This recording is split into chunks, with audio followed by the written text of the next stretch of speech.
But anyway, what have you been saying? Justice Amodiagbe is first on this, saying that this reportage is sensational. No, but don't just take that and run. This user goes on to say, has IBB ever denied Abiola won 1993 election? We're getting somewhere with this comment. He has always evaded that topic and remained silent until today. Saying he made a U-turn is sensationalism, but maybe we could just break it down for you.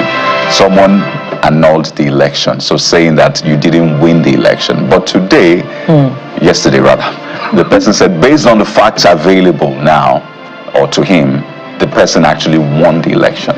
So it's quite simple. He was heading one direction before by saying, no, you didn't win the election. And he said, oh, you won the election. So that's where the U-turn comes in.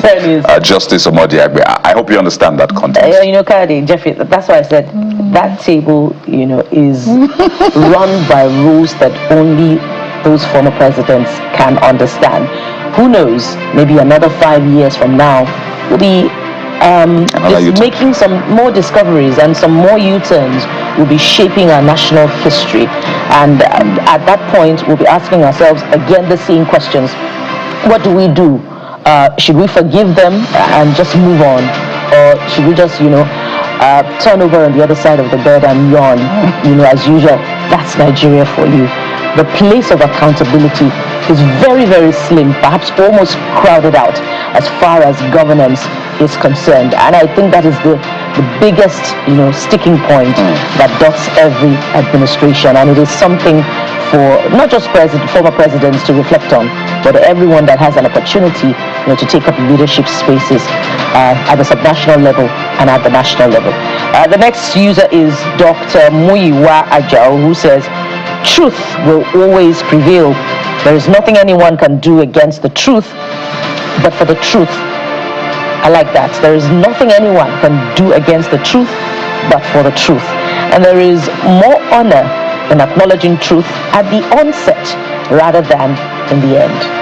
So Abiola was right after all in the, what's that place again? When he came back to make that declaration. Thank you. He won. Adetunji Adewolu says, if he knew Abiola won, was the annulment a betrayal of democracy or necessary move for Nigeria's stability? Let history judge. Just like the question I asked, what should we do with his confession? In an interview, that would be a great follow-up. Okay, so you've admitted. Your Excellency, what should we do with your admission? That's a brilliant one. Should we go? Should we prosecute you? Should we forgive you? Should we? Consequences, really. What should we do with it? But you have to understand the nature of that song, Cardi. Yeah. Now that we've got love, what are we gonna do?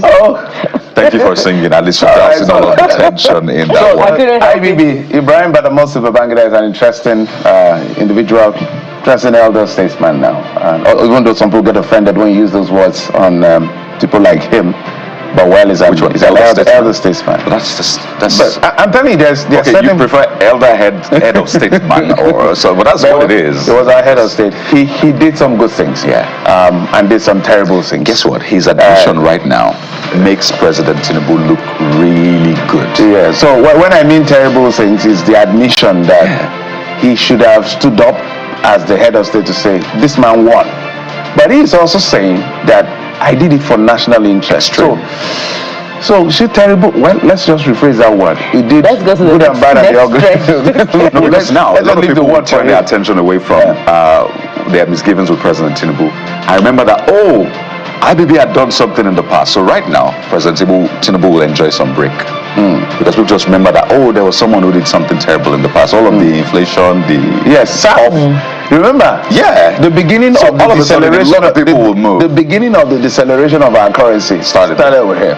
The structural adjustment program, the one that the president right now is putting us through and is telling us to endure. That's why when we say to the president and his people and his handlers, I don't know how long some of you who are working with the president have lived, but I'm sure you lived in the time all of us lived in. We have seen this movie before. We know how this movie ended. We hope that this movie is not... It's a different one. the same like that. I'm not quite sure that it will make the current administration good if we learned to have a sense of history and not develop amnesia, just because of a momentary events that seems to be dominating the headlines. If we learned to compartmentalize the issues and take into full cognizance our current challenges and demand, again, that word is coming up, accountability. So what do we have next, Bukola? Okay, I think that video, let's go to that video, guys. I think we should go to that video of the exchange. The exchange between Kogi Senator Natasha Uduaghan and the Senate President. And we'll be right back.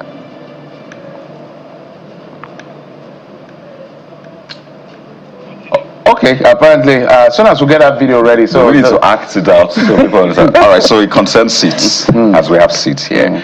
Okay, no need to act it out, just take a listen. Order is concerned.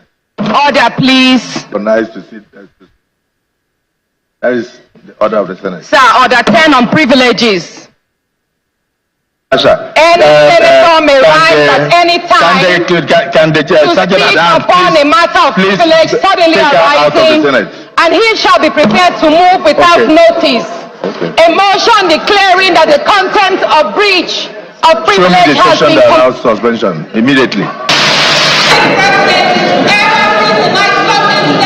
You are delivering silent man. You are denying me the right to contribute to motion. I have not been able to take the second reading of my debate today. So, Mr. Senate President, I am not afraid of what I've been silent. I will not show to the world. I choose, as the Senate duly elected by my people, I choose to remain uplifting.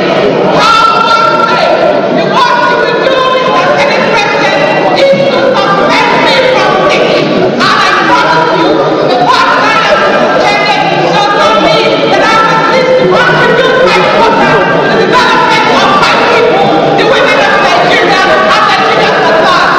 Mr. Senate President, I have taken a whole lot from you.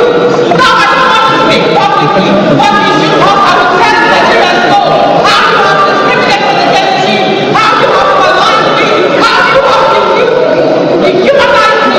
Your choice of words is everything that is saying in the Senate. I'm fucking up with you fresh to the womankind, and I have translated a whole lot. So, Mr. Senate President, I am not afraid of you. Do what you say, but I will not listen to you.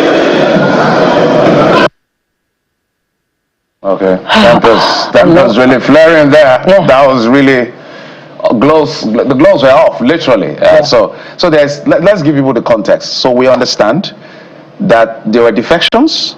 So that necessitated shifting or moving of seats. Three defections. Yes. I think letters was Senator Nwoko. Yeah, so we understand that the Senate President, according to the House rules, has that power to change seats based on peculiarity of situation. Yeah, that's order 6 now. Yes, order so 6. that is how what necessitated. The chief whip actually stood up to read out the House rule and the powers of the Senate, because the Senate President has the power not to not to accept. You will not be able to raise any motion or raise any whatever it is you want to say. He will not recognize you if you're not seated where you're supposed to be allocated. So that was a bone of contention. I understand Natasha refused to move, and which is that argument ensuing. But he now saying move her out. The language you used perhaps even provoked her the more.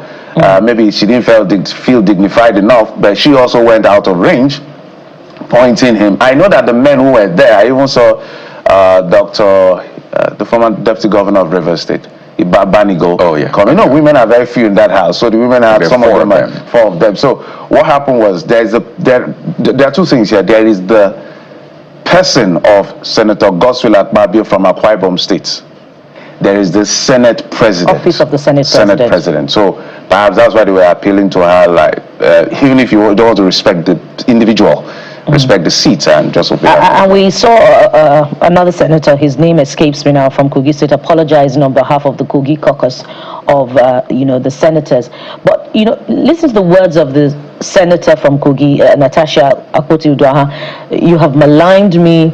You have discriminated against me. You have not allowed me to air my emotions and all of that.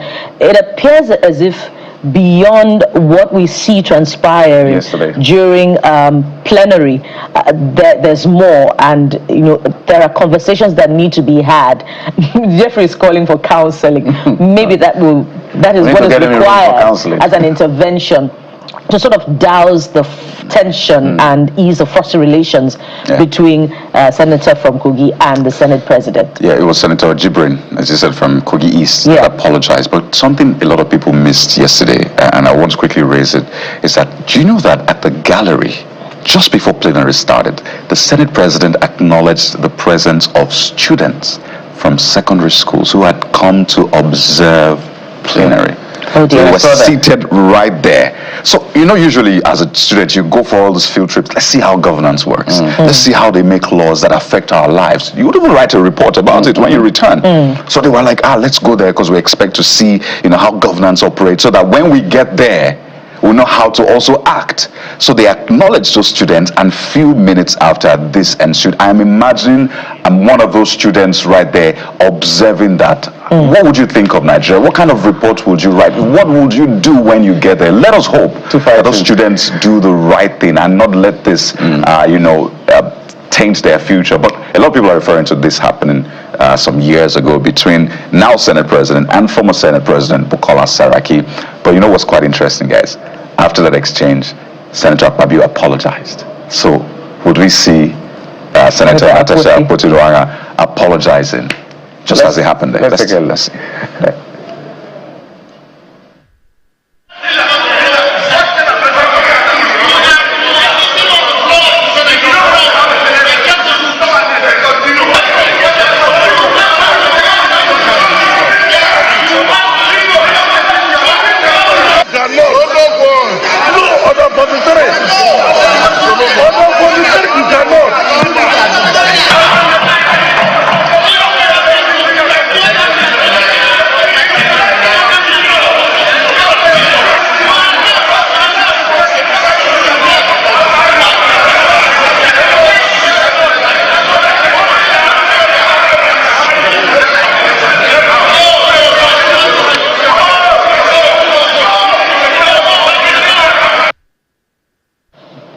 I absolutely love senators that are not in the House or in the Senate, but that's aside. So that happened. Then, we had the PDP as the Senate President. The APC was in government. So there was a lot of, feisty relationship then. But as I said earlier on, he was minority leader, right? And then he resigned because he had to move to the APC. So Senator Akpabio apologized. So would we see that happen? Well, let's wait to find out, guys. Yeah, so we'll take a quick break now. Right, and when we come back, we'll get to the very first conversation I'll be having with you on the program, okay? So you can share your thoughts on CTV, #CTV Morning. And, of course, WhatsApp number. And that's on X, and then WhatsApp number as well.